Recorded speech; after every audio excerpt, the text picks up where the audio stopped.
যদি সুষ্ঠু নির্বাচন হয় ইনশাল্লাহ এখানে বিএনপি জিতবে এবং আমাদের দলের নেত্রী ম্যাডামও কিন্তু নির্বাচন করবে। একটা দেশের সরকার যদি জনগণের কাছে দায়বদ্ধ না থাকে তাহলে তারা তো কোনোদিন ভালো কাজ করবে না।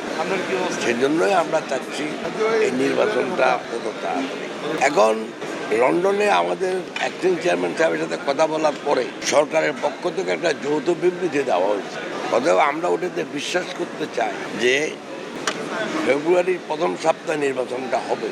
তবে আমি মনে করি যেভাবে এখন দেশের অবস্থা তাতে হয়তো একটু আগেও হইতে পারে, হয়তো জানুয়ারিতেও হয়ে যেতে পারে।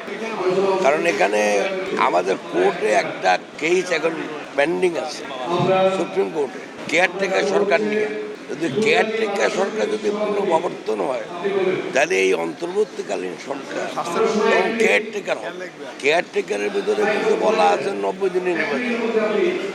তো আমি মনে করি যে নির্বাচন হবে এবং নির্বাচন যদি হয়, যেটা আপনি বললেন ফেনী, আপনি তো ফেনীর অতীত ইতিহাস জানেন।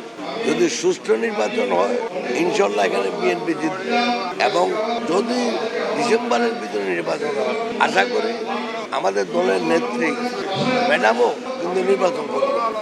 উনি এখন ইনশাল্লাহ একটু সুস্থ আছে। অতএব আমাদের নির্বাচন নিয়ে ফেনীতে কোনো চিন্তা